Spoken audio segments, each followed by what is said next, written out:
Bonjour à toi et bienvenue dans l'arène des vendeurs légendaires, le podcast pour muscler ton mental dans ton activité commerciale.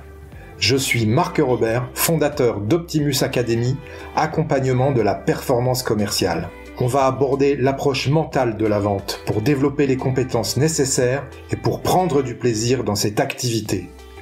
Comme dans le sport, ce sont tous les aspects psychologiques qu'il conviendra d'optimiser pour atteindre et maintenir l'état idéal de performance. Je t'invite à t'abonner, à partager et surtout à noter 5 sur 5 ce podcast pour le faire connaître à tous ceux qui veulent développer leur plein potentiel dans la vente.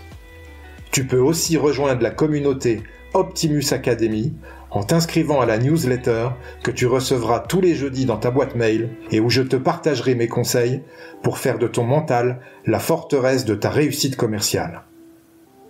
Si tu veux obtenir des résultats que tu n'as jamais eus, tu dois être prêt à faire des choses que tu n'as jamais faites.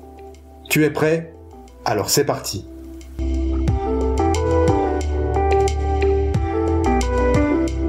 Aujourd'hui, pour le 26e épisode du podcast L'arène des vendeurs légendaires, je reçois Pascal-Yves Schwartz de Benefit Impact qui nous vient de Suisse directement.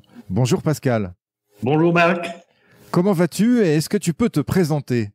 Alors, avec plaisir. Je vais excellent, il fait beau temps, il est vendredi, le week-end pour se reposer. On a énormément de travail actuellement, ce qui est très très intéressant, des mandats très intéressants. Nous, on est une boutique de formation de base.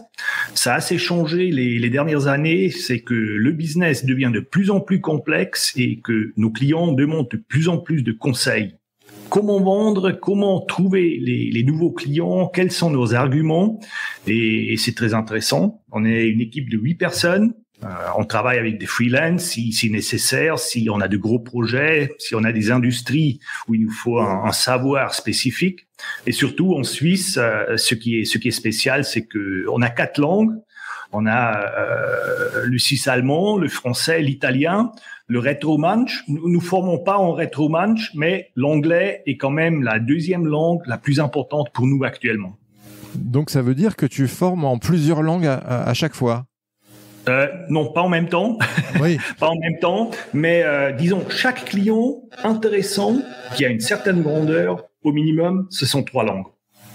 D'accord. Donc il faut les formateurs, il faut comprendre la culture pour s'adapter, pour les convaincre, parce que on parle en vente, on parle de la communication et c'est surtout aussi entre les lignes ce qui reste, c'est l'impact et oui, de maîtriser les langues, c'est hyper important pour nous. D'accord. Ah oui, intéressant. Et tu formes essentiellement des entreprises dans le B2B ? Non, c'est très mélangé. On a des clients B2B, B2C, on a des produits, des services, des systèmes. C'est ce qui rend notre travail si intéressant, c'est chaque fois se lancer dans un nouveau client, une nouvelle industrie, une nouvelle culture, des bases de compétences qui sont très très différents. Aussi, les buts qu'ont les clients, certains veulent augmenter les prix, d'autres veulent faire des ventes additionnelles. Il y a ceux qui veulent gagner des clients. Non, c'est ce qui rend notre business si intéressant, c'est que chaque fois on peut s'adapter, on plonge dans un client et un nouveau setting, et c'est ce que j'adore personnellement. C'est ce que j'aime aussi dans la vente, être confronté à divers univers et pouvoir s'adapter pour pouvoir proposer ce qui va bien en face. Ouais. Et en plus, on est individu, notre client aussi, on est dans la même industrie et quand même chaque entretien client, il va se passer un peu différent, se basant sur la typologie, les besoins du client, et oui, c'est ce qui rend notre travail vraiment intéressant. Et du coup, Pascal, est-ce que tu as des spécificités en fonction de chaque langue ? J'imagine que oui. Alors, j'ai eu la grande chance de naître dans une famille bilingue. Je suis demi-français, demi-suisse, donc j'ai appris le français, donc je me débrouille pas trop mal. J'ai appris l'allemand au jardin d'enfants. Et entre-temps, mon anglais a un niveau, qui me donne la possibilité de former en anglais. Et pour résoudre l'italien, on a des formateurs qui parlent l'italien, qui sont demi-italiens, donc qui connaissent la culture et les nuances de chaque langue qui sont importantes. D'accord, ok. Première question, Pascal, comment tu en es arrivé au métier de commercial, toi ? Bonne question. Hasard. J'ai fait un apprentissage au bureau. Je savais pas vraiment quoi faire. On travaillait avec l'ordinateur, ça m'intéressait quand j'avais 16-17 ans. Et je faisais un turnus de 3 mois, 6 mois dans chaque département. Et il y a une fois, il y a un de mes chefs, un des responsables qui a quitté le bureau. Et il y a le téléphone qui sonne. Un client qui veut passer une commande. Et j'ai pris la commande. Le chef revient au bureau. Il a retrouvé cette commande sur son pupitre. Et il me dit, il y a une erreur. Ce client n'a jamais commandé cet article. Et ouais, ma remarque, je sais pas si c'était correct ou pas. Je lui ai dit, probablement vous l'avez jamais proposé. En effet, à la fin, c'était un des clients les plus importants pour ce produit. Oui, on m'a toujours dit que c'était une de mes forces de rapidement connecter, un certain courage. Et oui, ça, c'est le fil rouge dans mon CV. Le contact client, la vente dans différentes fonctions, D'accord. C'est ce qui m'accompagne. Et du coup, avant ton organisme de formation, tu as travaillé dans quel secteur ? Alors, j'ai vendu des assurances, des services financiers. J'étais dans la vente en détail, pas comme vendeur, mais en organisation. J'ai aidé les vendeurs. Ensuite, j'ai fait des études. Je suis revenu. J'ai fait du lobbyisme pour une loi en Suisse pour mieux vendre nos produits. J'ai repris un premier domaine qui était dans l'automotive aftermarket, donc des systèmes de navigation, des autoradios, des ordinateurs de bord, des gros systèmes pour localiser et de communiquer avec les transporteurs, des tachygraphes digitales, des solutions pour la gestion de temps. Et à la fin, je suis retombé et je vends des formations de vente aujourd'hui. D'accord, ok.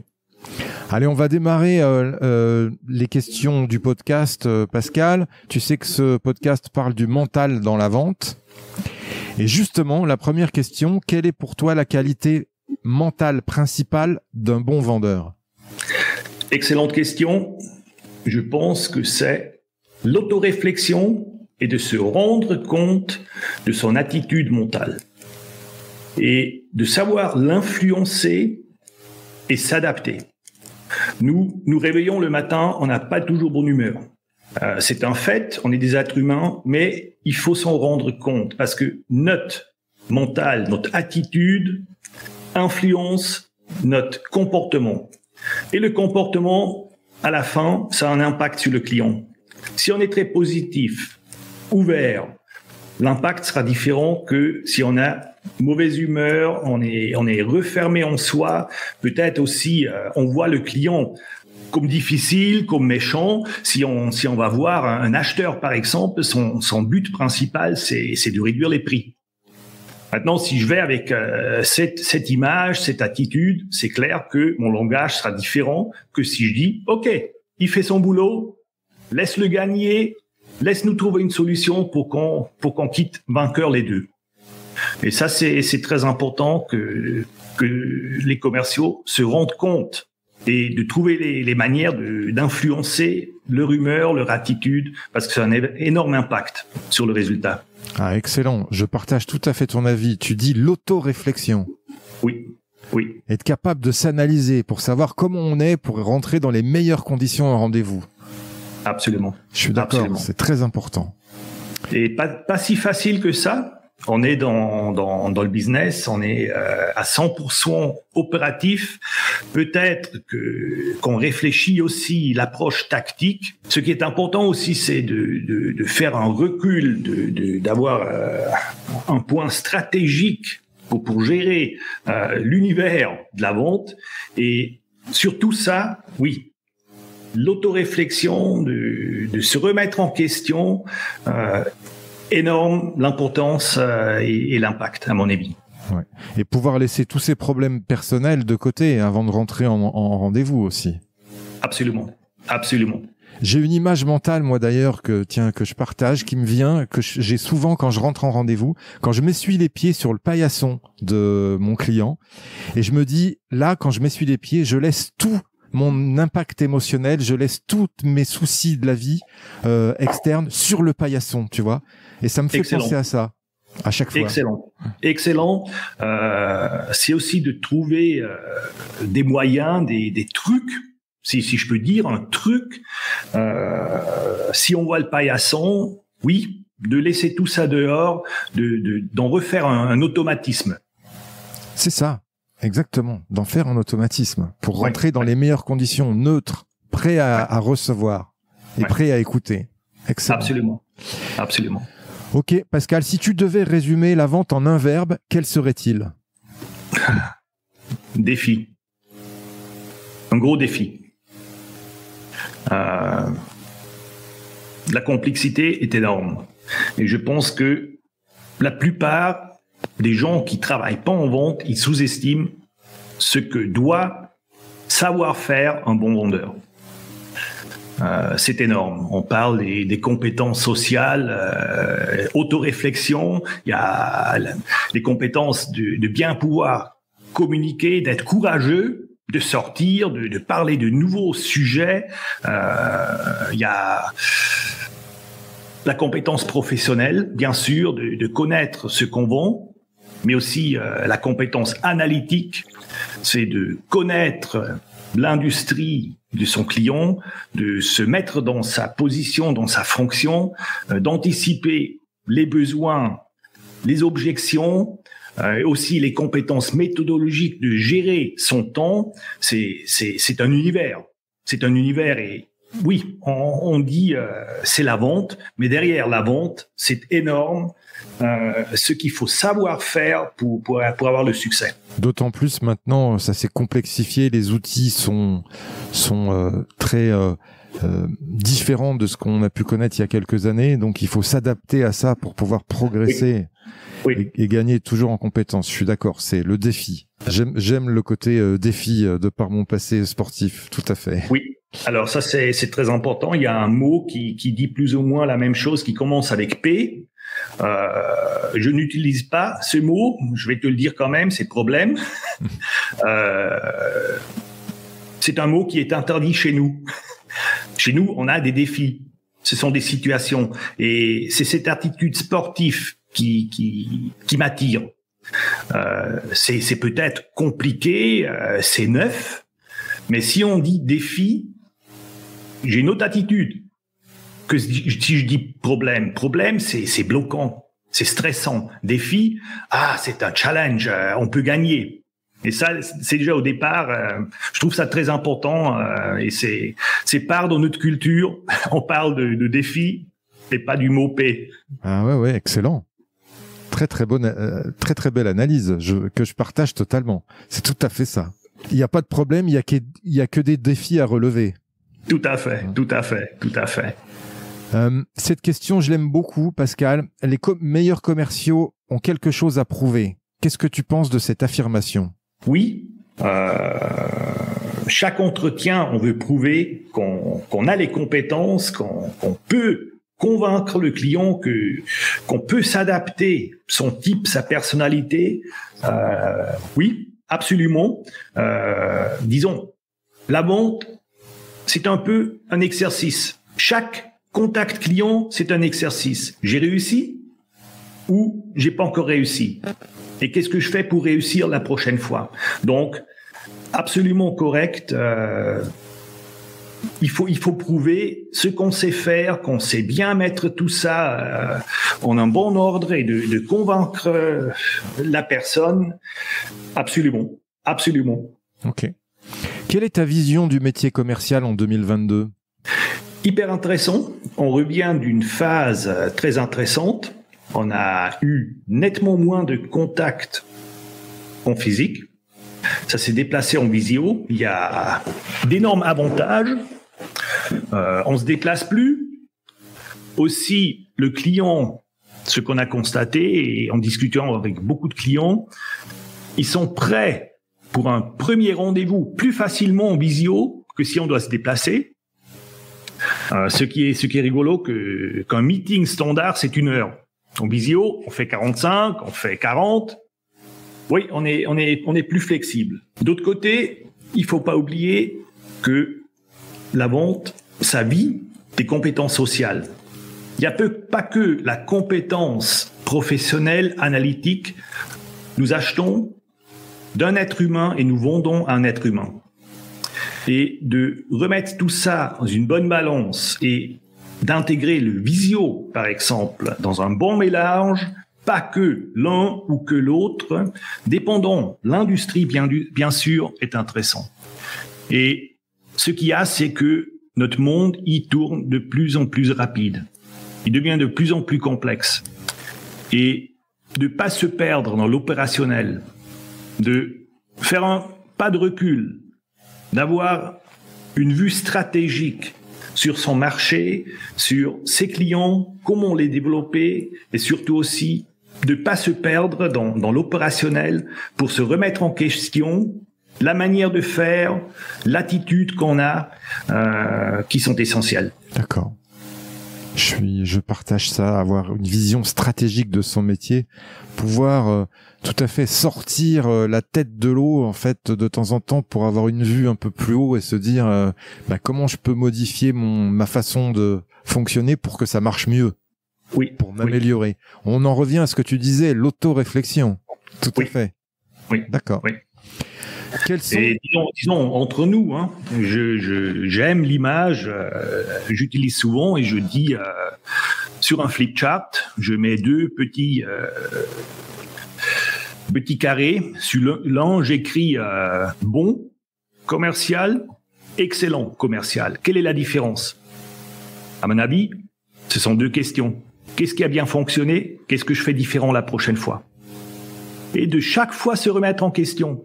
Dépendant de l'industrie qu'on a, on a 1, 2, 3 rendez-vous par jour. Et si je me pose cette question chaque fois, j'apprends chaque fois. Et si je réussis de mettre en œuvre cette réflexion, si je suis courageux de changer mon approche, je m'améliore chaque rendez-vous. Mais il faut se poser cette question. Et il y en a peu qui se la vraiment posent. C'est vrai. Moi, j'ai une stratégie que j'utilise beaucoup à la fin de mes rendez-vous quand je sors. J'ai un cahier, toujours, où j'ai pris des notes. À gauche, je mets plus. À droite, je mets moins. Dans les plus, je commence toujours par les plus. Je mets qu'est-ce que j'ai bien fait. Et dans les moins, je mets qu'est-ce que j'ai raté, qu'est-ce que j'ai oublié, qu'est-ce que j'aurais pu mieux faire. Excellent. À la fin, je trace un trait et je donne mon pourcentage de chance de faire aboutir le dossier.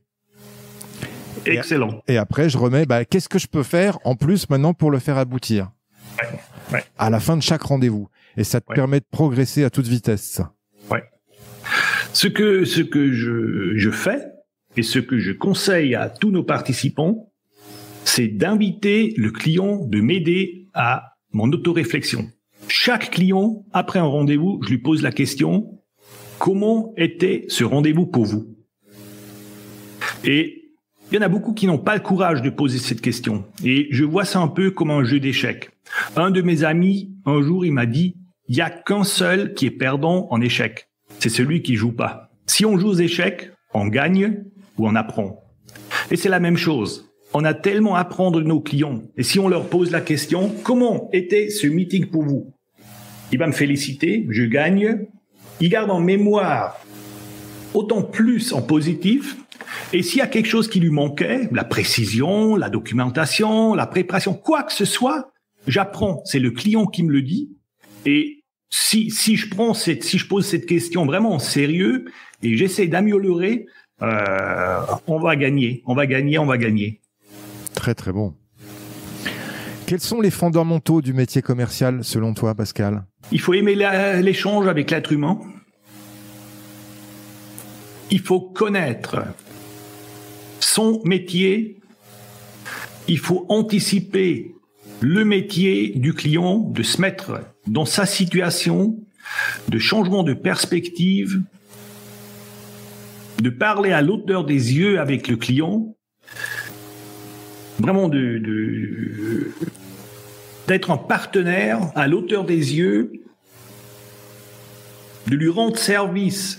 Chaque rendez-vous doit avoir une valeur ajoutée pour le client. Et à la fin, ce sont les compétences sociales, la discipline, le courage, et on revient, autoréflexion. D'accord. Quelles sont tes valeurs dans ton activité commerciale ? Très important, on a noté nos valeurs à l'entrée de notre bureau. Ils sont suspendus et chaque fois quand on recrute un nouveau collaborateur, on les discute. Est-ce que tu peux t'identifier avec ça ? Alors une fois, c'est la communication. Communication ouverte et directe. Et ce qui n'a pas noté dessus, honnête. Parce que honnête, cette valeur, je l'attends, on va pas la discuter, ça c'est la base. Aussi, l'esprit commercial, économique, entrepreneur. Je suis économe de la base, mais je pense de la situation économique de mon client. Moi, je réfléchis, qu'est-ce qui lui rend le plus service ? Je pense pas à moi. Je pense purement à nos clients. Et si mon client a une valeur ajoutée, s'il gagne, s'il voit un bénéfice de ce qu'on fait, on gagne. Et je pense que ça, c'est très, très important. Ne pas penser à soi-même, vraiment penser au client. Qu'est-ce que je peux lui rapporter comme bénéfice, comme valeur ajoutée ? Peut-être un mandat un peu plus petit au départ, mais à la fin, il est satisfait. Et un client satisfait, ça devient un client fidèle, et c'est un des éléments qui est très très important pour nous. Un des éléments les plus difficiles, c'est de gagner de nouveaux clients. Alors, il faut les satisfaire. Chaque contact et un client satisfait, il est fidèle, il revient. On reste en discussion, et ça c'est très important. Ouverture, d'être très correct et de penser pour le client et pas pour nous. Je comprends. Se mettre à la place du client en se disant qu'est-ce qui irait le mieux pour lui. Oui. J'aime cette approche. Et pas d'essayer de faire quelque chose, de vendre quelque chose qui me sert service à moi, mais pas au client. Ça, c'est pas win-win. Ça, c'est pas win-win. Nous, on gagne si nos clients gagnent. Et pour nous, c'est très important d'être correct, de penser pour le client. Et oui, on a beaucoup de succès avec cette approche, des clients très fidèles depuis des années, ce qui me fait beaucoup plaisir comme entrepreneur, bien sûr. J'imagine. Et je comprends tout à fait l'approche win-win qui est la même déjà dès le début de l'entretien. Quand tu disais ça à la hauteur des yeux, c'est ça le win-win. Absolument. C'est déjà ça. C'est un premier élément. Vraiment d'être au même niveau. On a beaucoup qui ont l'attitude, qui communiquent d'une manière un peu comme un mendiant. Si on est partenaire, on te rapporte quelque chose. Et c'est vraiment un partenariat qui sert aux deux à la fin. Petit exemple. Souvent, je provoque nos participants et je leur dis, ne remerciez pas vos clients. Et ils me regardent, ils disent, ouais, mais c'est mal poli et tout ça. Je dis, je ne remercie pas mes clients. Et souvent, il y a les chefs de vente, les chefs d'entreprise qui sont participants. Et alors, je les regarde et je dis, allez Marc, est-ce que je t'ai remercié pour ta signature, pour le mandat? Et il me regarde, il réfléchit, il dit non. Et les participants, ils sont tout étonnés. Alors, je lui dis, qu'est-ce que j'ai dit? Alors, si je me souviens bien, tu as dit, je me réjouis du nouveau partenariat, de réaliser ce projet avec vous. Ah, très bien. Et qu'est-ce qui était ta réponse? Et il dit, nous aussi. Et c'est surprenant. Il y a beaucoup qui rentrent dans un meeting et qui disent au client, merci beaucoup de m'attribuer 1 heure de votre temps. Mais ça, c'est pas hauteur des yeux. Il m'a donné le meeting parce qu'il attend quelque chose de moi. Alors je lui dis, je me réjouis de faire votre connaissance et de notre échange. Et il dit, lui aussi, moi aussi. Et ça, ce sont des petits éléments, mais qui montrent mon attitude. Bien sûr, je dis merci au client s'il m'envoie un email, s'il m'ouvre la porte, s'il m'offre un café, mais il y a certains éléments, il y a mieux que de dire merci si on veut vraiment être à l'auteur des yeux. Ah, j'aime ça. Très, très bon. Quelle est la discipline dans ton activité commerciale, Pascal, avec laquelle tu transiges jamais? Alors, la compétence, le devoir impérativement important pour le business. Est-ce que j'ai bien compris? Ça veut dire, pour moi, je vais te donner la mienne, la discipline, oui. moi, c'est la prospection. Je vais faire tout le temps de la prospection dans mon business. Oui. Tu vois? Voilà. C'est ça la discipline avec laquelle j'accepte pas de passer à côté. Ah, ça c'est, je pense le point faible. C'est absolument valable pour nous aussi. Pour avoir une pipeline, il faut toujours être à la recherche de nouveaux clients. De quelle manière ça se passe? Ça dépend de l'industrie. Est-ce que c'est du réseautage? Est-ce que je vais aux événements? Est-ce que je fais de la prospection par téléphone? Est-ce que je travaille avec des recommandations si j'ai une base de clients qui est très satisfaite? Est-ce que je travaille avec social media? Est-ce que je fais des podcasts? Est-ce que j'en fais chaque 2 semaines? Ça prend du temps, c'est un investissement, mais disons, de nouveaux clients, c'est l'élixir de chaque vendeur, de chaque entreprise, et c'est un des points les plus importants. C'est, disons, une des compétences les plus importantes d'un vendeur, c'est de satisfaire les clients d'un côté, mais d'en trouver des neufs. C'est ça. On va parler maintenant, Pascal, énergie dans le métier commercial, parce que, comme tu le sais, il faut beaucoup d'énergie pour bien vendre, être en forme, laisser toutes ces énergies négatives à l'entrée de chez son prospect. Est-ce que tu as des stratégies, toi, pour gérer ton énergie? Autoréflexion, de se rendre compte quel est mon état, mes ressources énergétiques, de bien planifier son jour. C'est que comme commercial, on a beaucoup de liberté. Mais d'avoir beaucoup de liberté signifie aussi d'avoir beaucoup de responsabilités.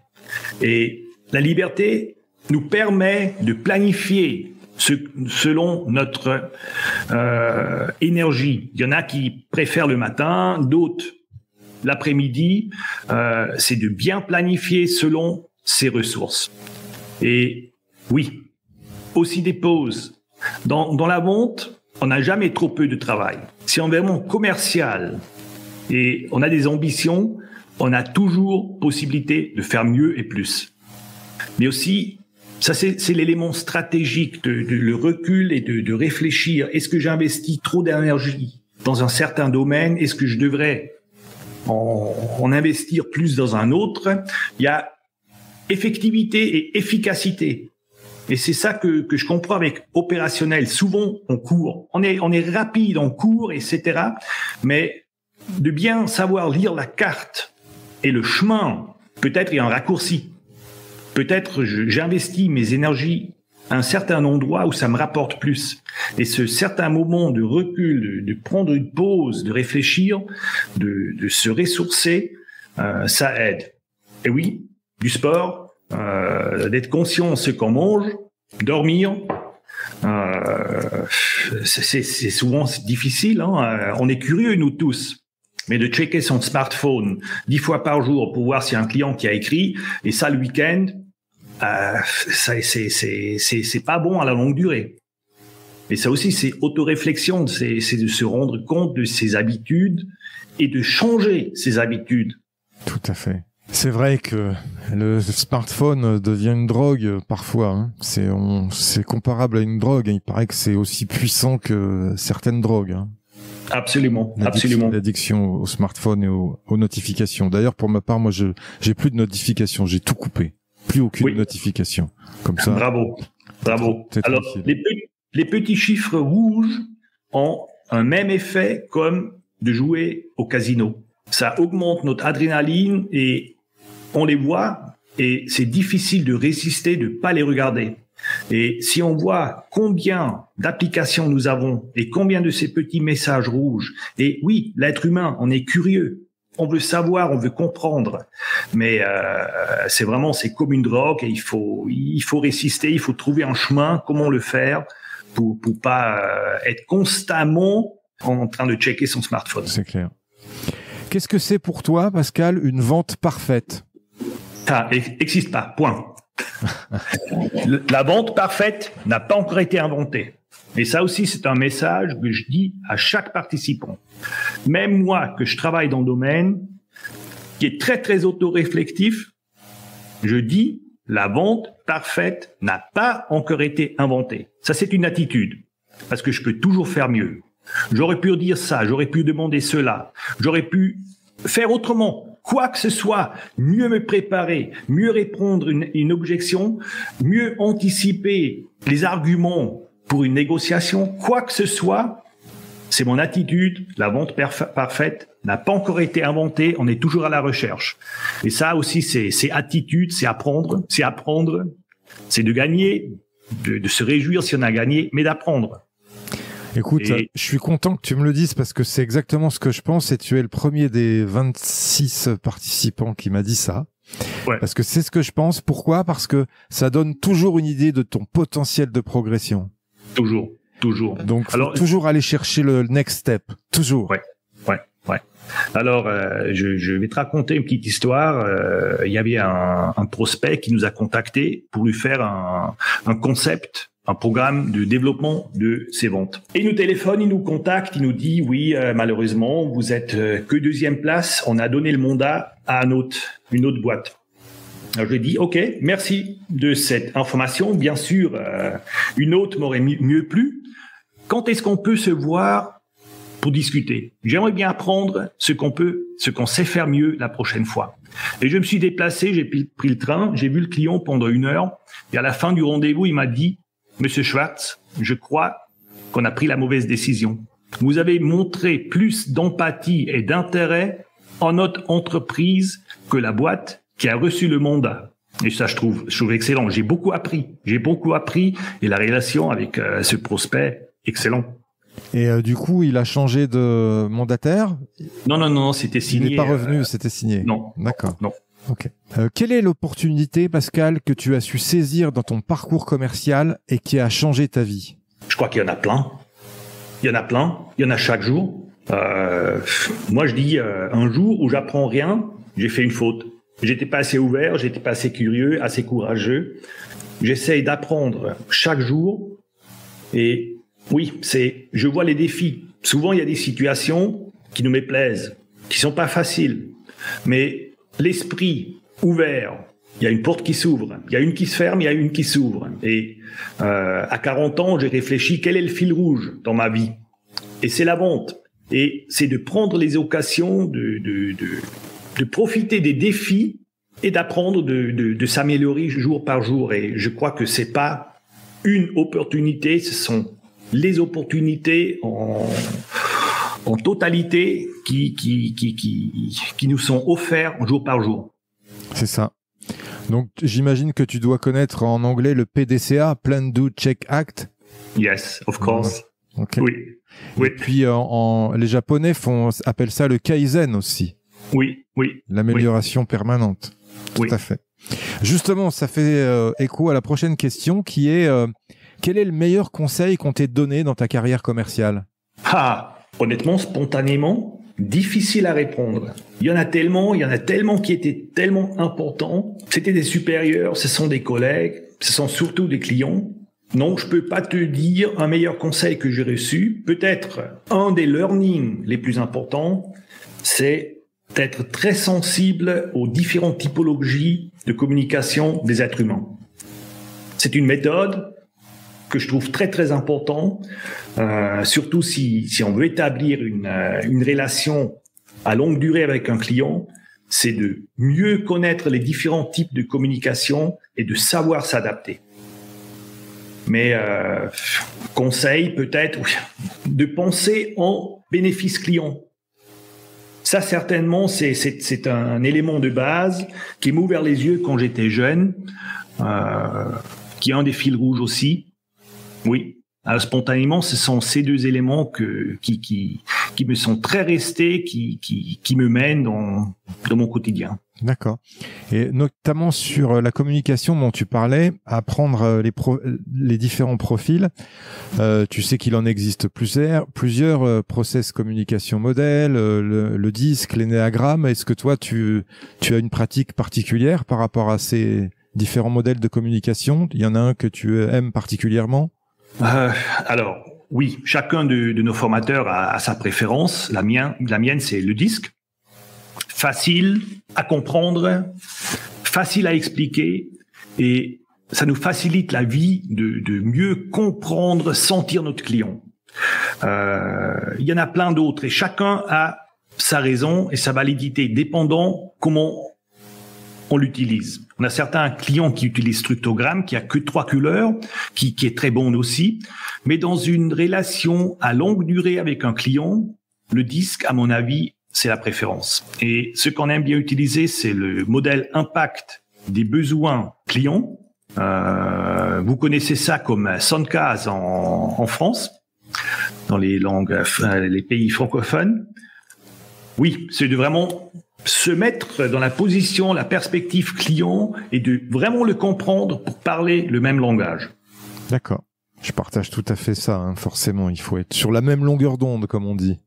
Tout à fait, tout à fait. Pascal, quelle est selon toi ta plus grande qualité commerciale qui te rend unique, authentique et non normé? Intéressante question. Merci Marc. Authentique, unique, non normé. Alors, je crois que ce qui est très facile pour moi, c'est de connecter, c'est d'établir un rapport avec d'autres êtres humains. Et ça, à mon avis, ça se base une énorme conviction en ce que je fais, mais l'emballage qui est de créer de la sympathie en échange et la confiance. On vend des services, on peut pas les essayer, les toucher, on explique, et oui, je ressens une énorme confiance de mes partenaires, de connecter la sympathie et d'établir cet échange de confiance, d'établir un rapport à longue durée. C'est une énorme qualité oui. C'est ce qui te correspond. Tout à fait, tout à fait. D'accord, ok. C'est noté. On va parler gestion des émotions. Hein. Forcément, dans la vente, il y a beaucoup d'émotions qui s'échangent entre les protagonistes. Et puis, il y a les émotions pour gérer la pression des résultats, qu'on soit à son compte ou commercial pour une entreprise. Est-ce que tu as des stratégies à nous donner pour savoir bien gérer ces émotions dans la vente? J'ai pris l'habitude, c'est comme un bouton, quand j'entre dans un meeting ou si je commence une formation, c'est comme un bouton invisible, j'ai bonne humeur.